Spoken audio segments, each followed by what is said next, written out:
Прославата на 55 години од матура ги донесе некогашните матуранти од првата генерација текстилци од Грција, Канада, Словенија, повторно во училишните клупи.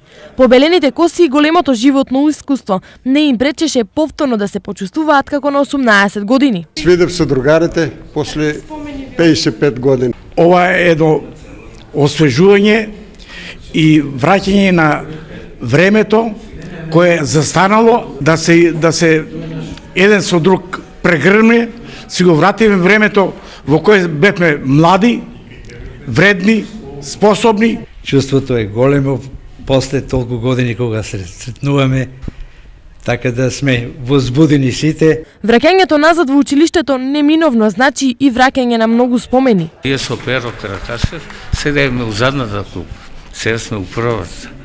И денеска славиме 55 години од првата генерација на средна техничката.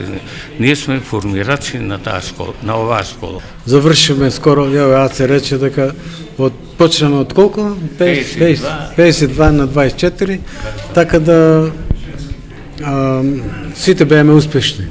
Токму оваа генерација го тресираше патот на Штип како текстилен центар во тогашна Југославија, пат кој овој град се уште годи. Јас сме прва генерација, први го пробивме текстилот во Македонија. Од нас потекнале и приучување на други кадри во фабриките кај што сме били еден вид матрица за стварање на нови кадри. Приказната за оваа генерација всушност е приказна за развојот на текстилната индустрија во Штип. Вака успешна генерација ово училиште немало одамна. Сега останува на младите генерации да ги достигнат нивните успеси и да ја продолжат текстилната приказна на градот.